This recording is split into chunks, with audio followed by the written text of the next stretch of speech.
Hi everyone, you're all very welcome to today's Parent Information Talk. The topic today is building resilience in children.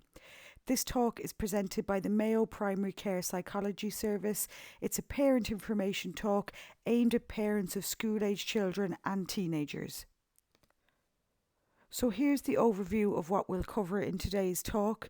So we'll take a look at what is resilience, why it's important, resilience and children, what affects resilience, and then building resilience in our children and also in ourselves. So we'll look at some strategies there on how we can do that. And at the end, we'll go over the take-home messages as well. So what is resilience? It's the process of adapting well in the face of adversity, trauma, tragedy, threats, or even significant sources of stress. And this is the official definition here by the American Psychological Association. So in layman's terms, what does resilience mean? It basically means bouncing back from difficult experiences. And resilience is not a trait that people either have or do not have. It involves behaviours, thoughts and actions that can be learned and developed in anyone. A person shows resilience when they can respond to sudden or prolonged stress that forces that person to do something different to succeed. So resilience is becoming a source of ongoing research, and the current research is looking at why some people cope well in very difficult situations and others may not cope so well in the same difficult situation. And we all realise the importance of instilling resilience in our children, particularly in today's world. But the important thing to note here is that resilience is not a trait that you either have or don't have. It's a skill that can be built. We can all learn to be more resilient in adverse situations, the same way we can better learn to control our emotions. So for example, we don't all cry uncontrollably when we don't get our way like we would have done when we were babies, because we learn to control our emotions. And in that same way we learn to control our emotions, we can also learn to become more resilient. So everybody has the capacity to be a resilient person, and that's the great news from this slide. So why is resilience important? It provides us with coping skills that can contribute to lifelong mental health and well-being. It helps to protect our brains and other organs from excessive stress. In difficult situations, it can transform potentially toxic stress into tolerable stress, and it allows us to flourish in life. So we'll have greater well-being and a better outlook on life. So resilience can have a lifelong impact on our physical and our mental health. So let's have a look at the impact of resilience. So resilience decreases symptoms of depression and anxiety, mental health and substance abuse diagnoses, conduct problems and feelings of hopelessness. And then on the other side, resilience increases well-being, mental health and life satisfaction, health promotion behaviours, so basically healthy behaviours, trust and social support, feelings of optimism and hope, social skills and classroom engagement in children. So as we can see here, the benefits of having resilience are outstanding, and this is all supported by research. Anecdotally, we all know why resilience is important, but lots of research backs this up. So people who are resilient have a positive view of themselves and confidence in their strengths and abilities. They have skills in communication and problem solving. They have the capacity to manage strong feelings and impulses, the ability to react constructively to setbacks and or rejection, and the capacity to make realistic plans and take steps to carry them out. So this all sounds great, and again, this is research based, and I know anecdotally we can all recognise why resilience is good for us to have, but this is all backed up by the scientific research, and it shows that resilient people perform better in many areas of life. So you can see from this list that people who have resilience are skilled in communication and problem solving, so we can see how that would have a positive effect on our education and our career. And likewise, resilient people have the capacity to manage strong emotions and feelings, which could help them build strong friendships and relationships, as they have better emotional control and therefore they're easier to be around. So now we'll take a look at resilience and children. So like adults, children have different levels of resilience and different ways of responding to and recovering from stressful times. Some might become emotional or might withdraw or become defiant, angry or resentful, while others may rise to the challenge and appear to manage it well. And again, like adults, children who are considered to be resilient tend to do better in dealing with stress and are also found to do well in school. So when students have resilience, they're open to learning because they believe that they can learn, and they're receptive to assistance in the classroom and at home because they know that it's not a criticism of their abilities. They're comfortable not understanding concepts immediately as well because they see learning as a pursuit of knowledge. And like adults, a child's level of resilience or their ability to cope is tested during stressful times. And again, like adults, stressful times can occur in any area of our lives, whether that's at home, at school, amongst our friends, or in the community.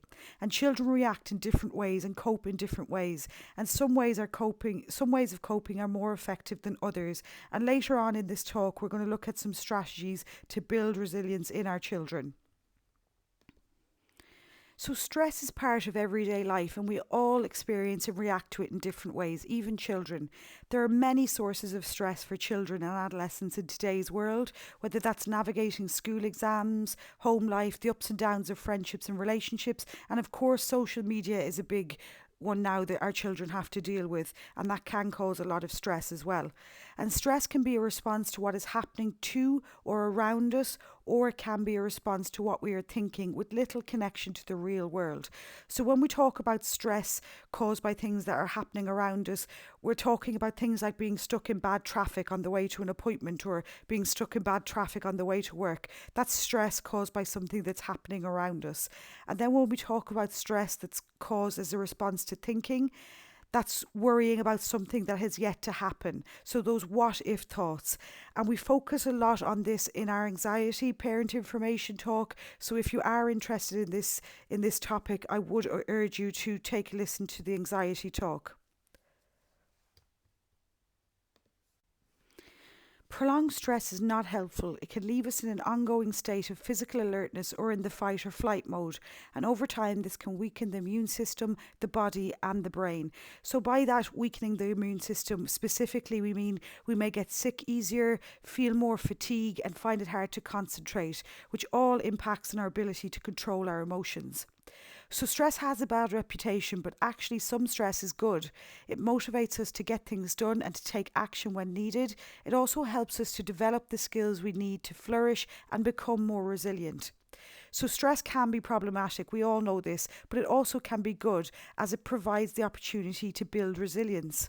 So some stress is useful and necessary, and it teaches our children to become resilient and to have better coping skills.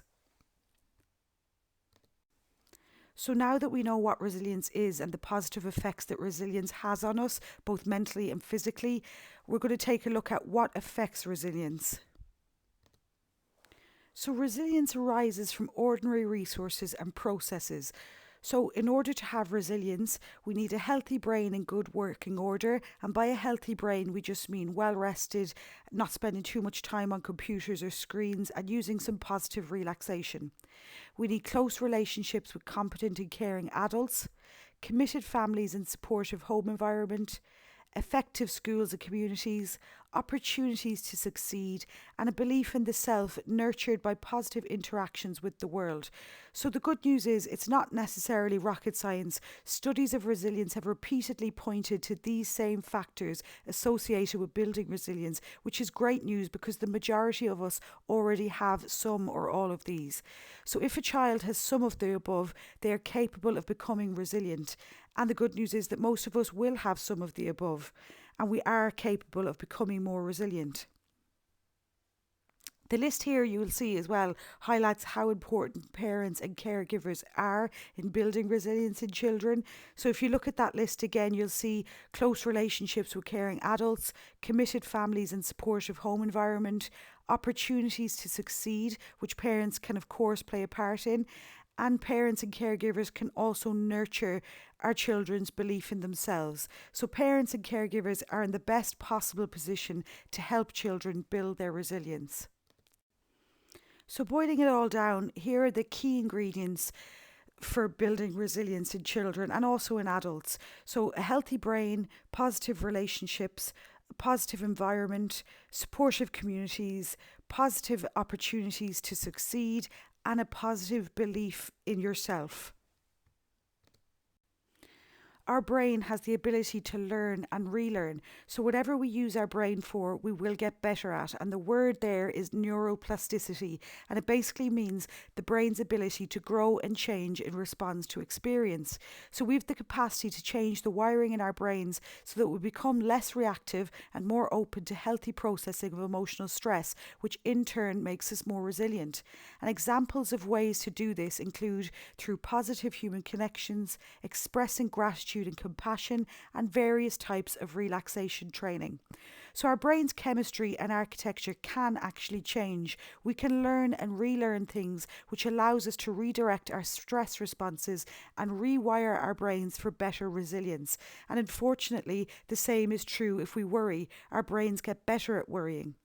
So, how can we rewire our brains to become more resilient? We can achieve this rewiring by having positive relationships with others and expressing gratitude and compassion. So, research shows that being appreciative towards others and showing compassion for others actually positively impacts the wiring of our own brain. And another way is by practicing relaxation techniques. And this is a very powerful thing to know, and research backs this up. If we practice relaxation techniques regularly, we can actually rewire our brain to become less stressed and better able to cope with stress. So, the importance of environment and experiences. The actions, words, and environment that children are exposed to significantly influence who they are and how they react to stress.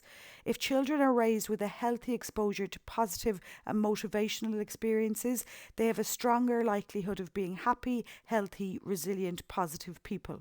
So, positive experiences in relationships, supportive environments, as well as opportunities to succeed, help to develop resilience. And again, this might seem very obvious to some of you, but it is important to note that a lot of research has gone into these studies and have shown that this is the case. A positive environment and positive relationships are key to developing resilience.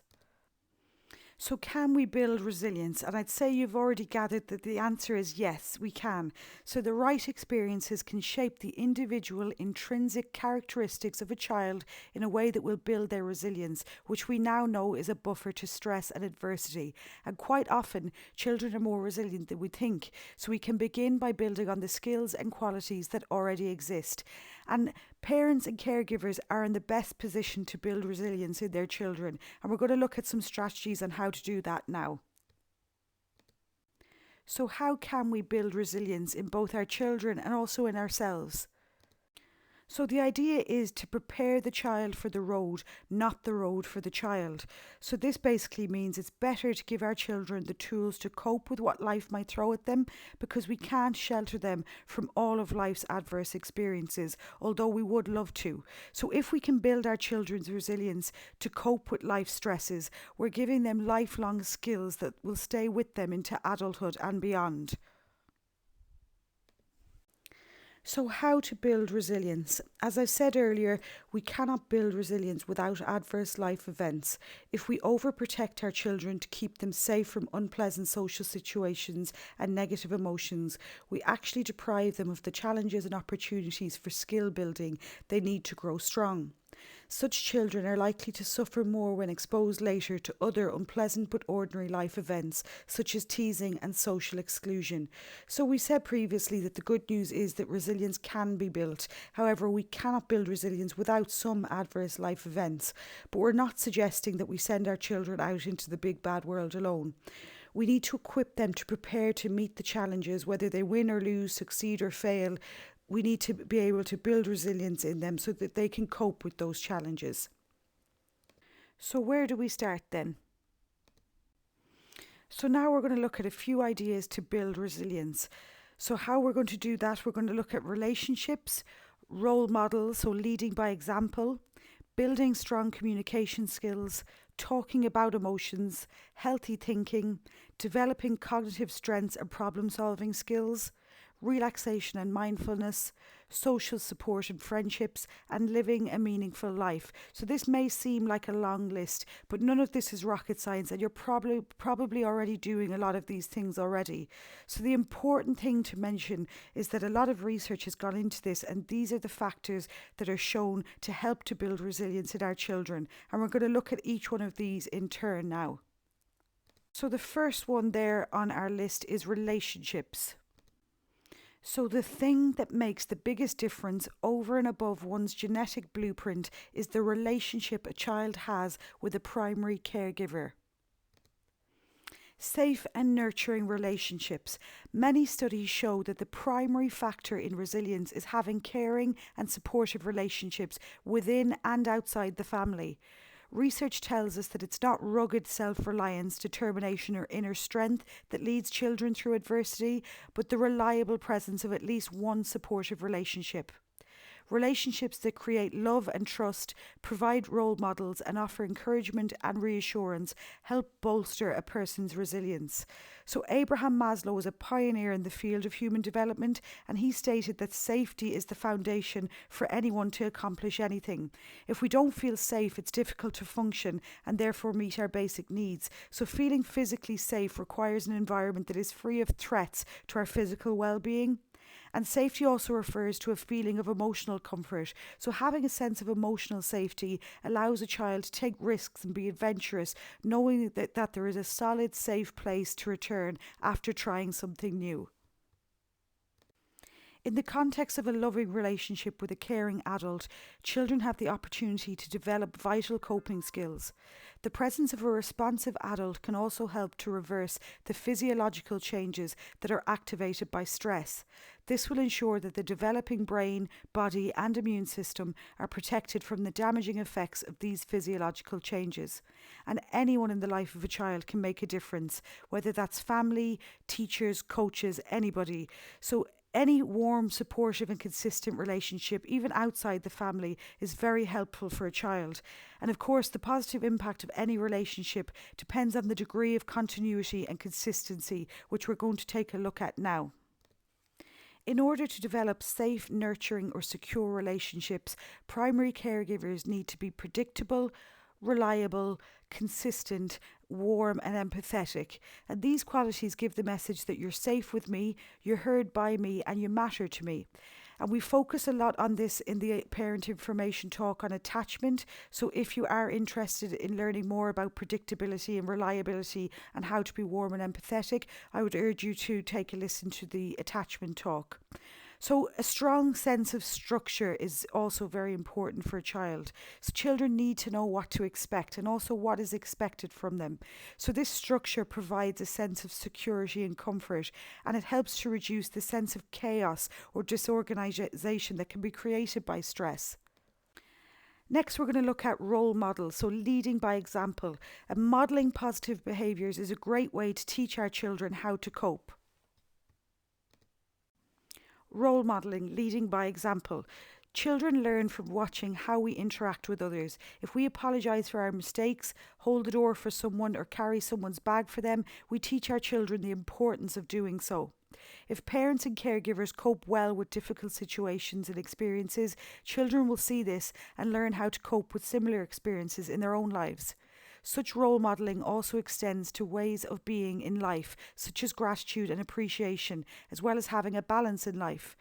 So this may mean sharing things with children in an age-appropriate way. So for example, if you have something tricky at work to do and you're a little bit nervous about it, you can explain that to your child, explain how you're feeling and also explain how you're going to cope with the situation as long as it's positive. So you could say, I have a big meeting at work tomorrow, I'm a little bit nervous about it, so I'm going to go for a walk to clear my head, or I'm going to go meet my friend for a cup of coffee.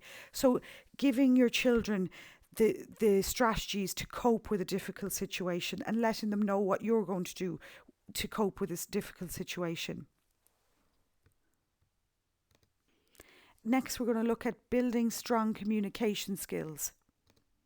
So talk. So talk to your child about your day and ask them about their day. You can read together every day if possible. And as your child begins to read, you can take turns reading to one another. You can also make up family stories in which family members take turns adding something. So this is a nice game. Do you know, it's that game, I went to the shop and bought. So one person says, I went to the shop and bought a block of cheese. Then the next person says, I went to the shop and bought a block of cheese and a magazine, and so on and so forth. So the whole family is engaged in this activity and adding something to the story. And with older children and teenagers, a good idea is to catch them in the car, as it avoids direct eye contact, which can be stressful at times. And also, they're a captive audience in the car as well. So, the next idea to build resilience is talking about emotions. Children also need to learn how to appropriately express and regulate their emotions. The ability to regulate emotions and behaviour is essential for succeeding in school, at work, and in social relationships. And again, children look to parents as models for this. And we do have a full parent information talk on the topic of emotional regulation, which you'll find on this YouTube channel. So this is following on from role modelling and talking with children about their day. Also talk about their emotions. So, how do we go about talking about our emotions? It is okay to express your own feelings, including anger and sadness, but do make sure that it's appropriate for a child to hear and it's age appropriate as well. So, you can say things like, I feel frustrated, or I feel a bit sad, or I feel a little bit angry today. When talking about how you feel, also talk about what you will do to appropriately express or release those feelings. And then you can model the behaviour you want to see in your child, including responses to anger. So use strategies to regulate emotions. So you can perhaps go through some deep breathing exercises with your child and explain that you're feeling a little bit angry today, so you're going to do some deep breathing, and maybe they'd like to join you in that. Or perhaps you could tell your child, if you're about to go into a parking space and somebody takes your parking space, you can say, oh, I feel a little bit angry about that. I know what I'm going to do. I'm going to count to 10 to calm down. So talking about your emotions and how you feel, but also talking about what you're going to do to emotionally regulate is very important. So, talking about your child's emotions, talk to your child about their emotions, both positive and negative. Talking with children about their feelings helps them to recognise those feelings and learn how to regulate them effectively. So, we can help our children become aware of when they're feeling stressed by helping them to identify and look at the changes in themselves physically. So, explaining to our children that you may get stomach aches or maybe tense muscles or sweaty palms and headaches when you're feeling a little bit nervous or anxious about something, and having those conversations. Talk about the emotions expressed in the world around you, so you can discuss how characters in books or movies feel about what is happening to them, how siblings, relatives, or classmates may feel about events, or how it might feel to experience something new. So this is a really useful one to use, particularly with younger children. If you're watching a film or reading a book with them, you can stop and discuss how the character might be feeling and get them to discuss how they think the character may be feeling and what could that character have done differently in that situation. Things like that. And then for older children and teenagers, they may have already heard about the fight or flight response, so you can talk to them about that and the effects that that has on our bodies. And if you want to take a look at the parent information talk on anxiety, we have a lot of information in that talk about the physical effects of anxiety on the body. So the next strategy is healthy thinking. So healthy thinking, even explaining the concept of thoughts to children can be very useful, because it is quite an abstract concept and they may not grasp the idea. So even just explaining that thoughts are not facts, they can be changed to more helpful thoughts. So thoughts are things that we say to ourselves in our heads. They're not facts and they're not always true. Thoughts are important because they lead to feelings and behaviours. Thoughts can either be calm or worried, positive or negative, and negative thoughts can be changed to positive thoughts. And again, we touch on this in the anxiety parent information talk. So negative thoughts are those that lead to feelings like sadness, fear or anger, etc. The thoughts that lead to negative feelings may also cause problematic behaviours such as avoidance, giving up, refusal, meltdowns, aggression, poor performance, or other undesirable responses. So we can see that thinking influences our feelings, and feelings organise and direct our thoughts and our actions. And this can either be a healthy or positive cycle or an unhealthy or negative cycle. And we're very good at thinking negative thoughts, and it can become a bit of a habit over time, and therefore it's important to nurture optimism, which we'll look at next. So, nurturing optimism. What does optimism mean? It basically means having hopefulness and confidence about the future or the success of something. Optimism has been found to be one of the key characteristics of resilient people, and the good news is that the brain can be rewired to be more optimistic through the experiences it is exposed to. And the word for that again is neural plasticity. So the more positive experiences that we expose our children to, the brain can be rewired to be more optimistic. If you have a child who tends to look at the glass as being half empty, you can show them a different view. And this doesn't mean invalidating how they feel. You can still acknowledge their view of the world, but introduce them to a different one. So, for example, you could say something like, "It's disappointing when it rains on sports day, isn't it? Let's make the most of it. What's something we can do on a rainy day that we probably wouldn't do if it was sunny?" So the idea here is to focus on what is left rather than what has been lost. And again, this sounds easy, but it obviously is not in the heat of the moment. If your child is very, very upset over something, but if you consistently respond with a positive, optimistic view where appropriate, then the child will start to think that way also. Encouraging a positive perspective. It can be useful to teach your child that they can't change the fact that highly stressful events happen, but they can change how they interpret and respond to these events. And again, this is something that you can model for your child.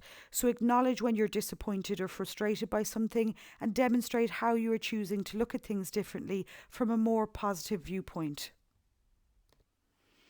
So this slide focuses on encouraging a positive perspective. And if you wish, you can pause on this slide and read through this at your leisure.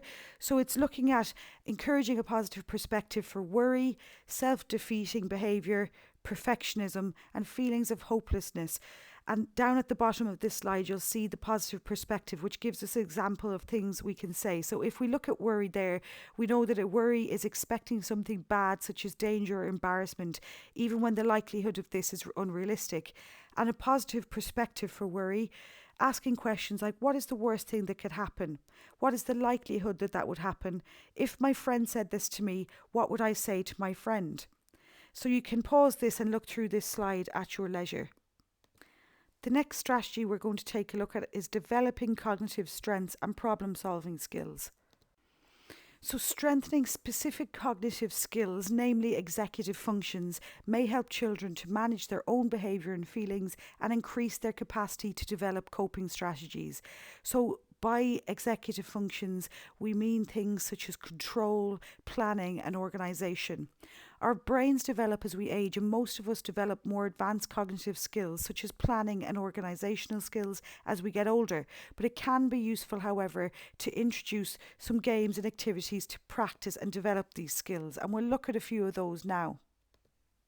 So board games are a great way to strengthen problem solving skills, and they're also great for impulse control as children have to take turns quite often, and they also help with things like planning and working memory, and also mental flexibility, which is the ability to shift thoughts to an alternative, better pattern of thought if the situation requires. Games that involve memory are also good, and I mentioned a very simple one earlier, which was the I went to the shop game, where each family member adds to the shopping list as the game continues. Physical activity is very useful. Giving children opportunities to think and act independently as well. So if children disagree with you and tell you why you're wrong, there is a plus side. Their executive functions are flourishing. And providing opportunities for children to make their own decisions within reason. So letting them have a little bit of say perhaps in establishing a routine. So perhaps they could choose what book they read each night or what pyjamas they want to wear. Simple things like that, just providing them with an opportunity to make their own decision. So now we're going to look at a more explicit way of developing problem solving skills with our children. So, this is a very detailed slide, but it's very important as often children and sometimes us as adults as well struggle with problem solving. And this is a nice step by step approach to problem solving skills. So, you can go through these steps when your child has a problem. So, step one is identifying how do you feel and also calming down. So, ask the children to identify how they felt or how they might feel if this problem happened to them. Ask them for suggestions on how to calm down. Practice ways to calm down, like taking 3 deep breaths. And then move on to step 2. So, what is the problem? Ask the child to describe what the problem is and encourage different perspectives. Step 3 then is coming up with solutions. So encourage the child to think of as many solutions as possible. You might need to help them initially, and you can write down the possible solutions. And the focus at this step is just to generate as many solutions as possible, not to evaluate the solutions. And then step 4, what would happen? So have the child go through the solutions they generated and think about what would happen next if they implemented that solution.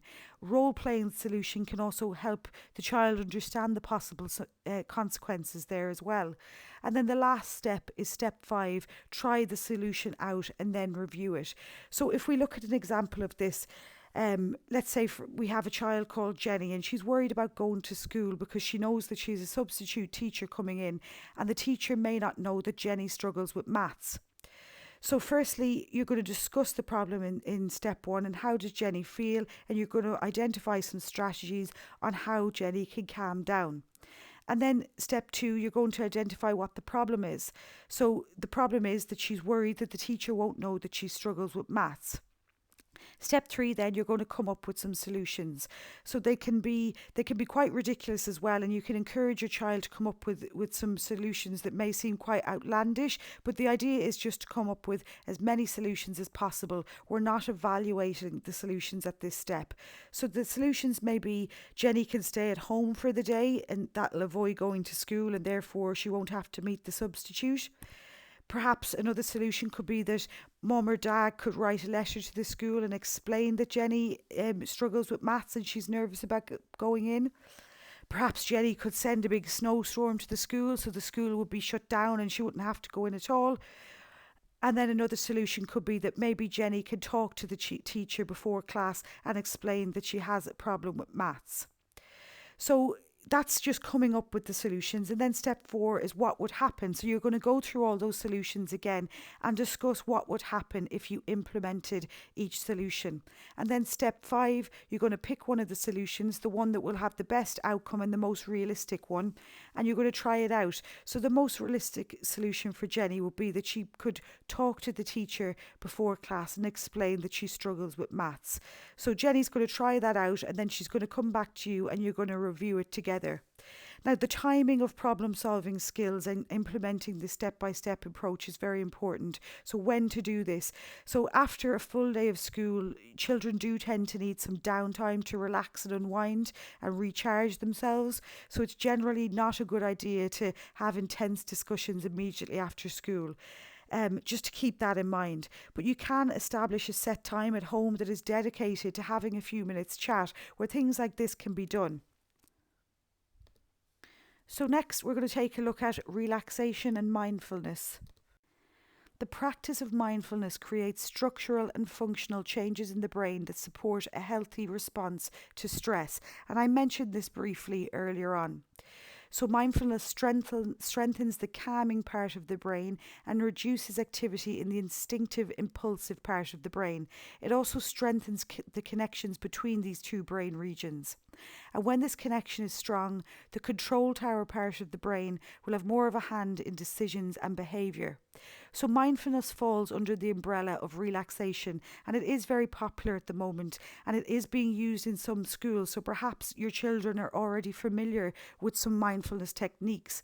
So what is mindfulness? It's basically a mental state achieved by focusing one's awareness on the present moment.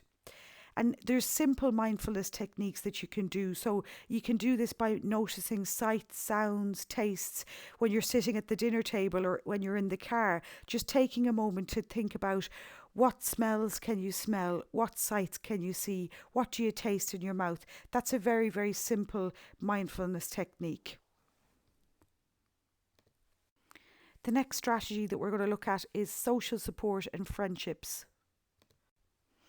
Social support is associated with higher positive emotions, a sense of personal control and predictability, self-esteem, motivation, optimism and resilience. So children won't always notice the people who are in their corner cheering them on. So when you can, let them know about the people who really support them. Anything you can do to build their connection with the people who love them will strengthen them. So you can be on the lookout for social clubs or groups for your children to join. Joining a new group or club will give them a chance to meet new people and build on their existing communication and social skills. And there it says, children don't always notice the people who are in their corner cheering them on. So point that out to them. Tell them that their brother or their sister or their aunt or their granny were really, really proud of them when they won that trophy at school or when they did well on that test in school. Just letting them know that other people are cheering them on. And also developing our children's social groups gives them opportunities to cope in new situations and learn that they can cope. The final strategy that we're going to look at is living a meaningful life. So living a meaningful life, it does sound like quite a big concept for a child, but it's important to start them young. And there are some simple techniques in doing this. So encourage your child to become involved in regular valued activities. So for example, sports, music, or other extracurricular activities that they look forward to, would have difficulty giving up and perceive as fun. You can encourage curiosity and openness to learning and other new experiences. This will develop problem solving and creative thinking skills. You can encourage gratitude and experiencing meaningful moments. So, for example, simply experiencing nature, being excited about learning, or noticing everyday small joys. So anything that your child values and considers fun within reason, you can encourage that. Children who may feel helpless can be empowered by helping others. Engage your child in age-appropriate volunteer work or ask for assistance yourself with some task that he or she can master. Brainstorm with children about ways they can help others at school. So there may be charity campaigns or collections being organised in your children's schools, and they're a lovely way to instill in our children, in an age-appropriate way, the importance of living a meaningful life. And helping others helps to empower us as well. And with older children and teenagers, perhaps they could volunteer on their own also. So you can brainstorm this with your child and find ways that they can help others. So that's coming to the end of this talk on resilience. So we'll take a look now at the main take-home messages. So resilience is important and can be built. Prepare the child for the road, not the road for the child. Resilience centres on a healthy brain, relationships, the environment, positive community interactions and opportunities to succeed, and self-belief. You can consider these ideas to build resilience, encouraging positive relationships, being a role model or leading by example, building strong communication skills, talking about emotions, encouraging healthy thinking, developing cognitive strengths and problem-solving skills, using relaxation and mindfulness, and encouraging social support and friendships, and living a meaningful life. Here are some references and additional reading if you're interested in the topic of resilience. Thank you all for listening to today's talk. Please feel free to share with your friends and families if you found this talk useful. Thanks very much.